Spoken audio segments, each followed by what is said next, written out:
this is a principle that Paul is saying you must fight against the pattern of this world in order to be transformed. So we say, well, how do I do that? How do I become transformed? Unlike being conformed to the world, transformation requires intentional formation, not unintentional formation. We don't unintentionally have a great Christ-centered marriage. We don't accidentally follow Jesus. Our following of Jesus, when we come to be transformed, we don't come with a blank slate, do we? We come as the byproduct of our habits, our experience, our relationships, the stories we believe. We're coming already deformed or malformed outside of the image of Jesus, right? We come into that with something. It's like playing Play-Doh with my youngest daughter, Mabel. She takes this Play-Doh and she wants to transform it into a snowman, but that snowman ends up looking like the victim of a tragic farming accident. And so she has to come to the point where she goes, I should hand this to Dad, and I should let him, right? She has to make the intentional decision to hand it to me so that I can transform it into something that resembles what we're shooting for. We have to come to a point where we make the intentional decision to be transformed by God. That is Paul's point here in Romans 12:2. And the word transform in the Greek, I've already mentioned it, is where we get the word metamorphosis. And if you remember back, and I know you do, to elementary science class, what is metamorphosis? It's the process by which a caterpillar becomes a what? Butterfly. We're all very familiar. The literal meaning of metamorphosis is to change the essential form or nature of something. That butterfly looks nothing like the caterpillar it started, but it doesn't happen overnight, does it? It takes time.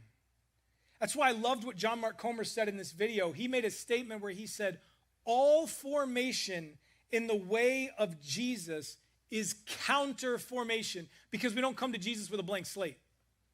We've already been formed by this world. We've already been formed through all of these things. All formation in the way of Jesus is counter formation. So to be transformed, we must be counterformed.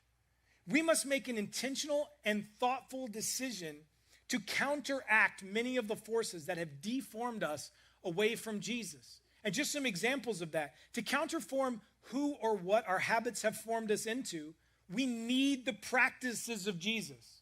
We need to replace those old habits with habits that actually bring life, with habits that actually breed love, not just of ourselves, but of the people around us.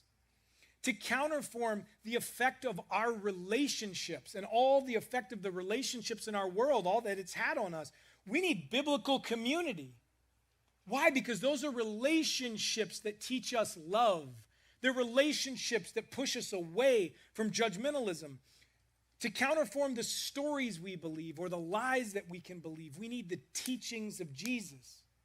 We need to be committed to, surrendered to, rooted in the truth of God. Why? Because when we understand the truth, it will change everything about how we see ourselves and how we see the world. It will become the lens by which we view everything else. And I don't know about you, but I don't want goofy, weird, like clown mirror glasses and lenses. I want lenses of truth so that I can accurately see myself and the people around me. Number 4, to counterform our environments, we need to live aware of and in connection to the Holy Spirit. He is the one doing the internal work of transformation. It's a process that the Bible calls sanctification. All of these things don't transform us overnight. They form us over time. That's why you'll hear us here at Netcast use a word pretty consistently called faithfulness. It is long obedience in the same direction.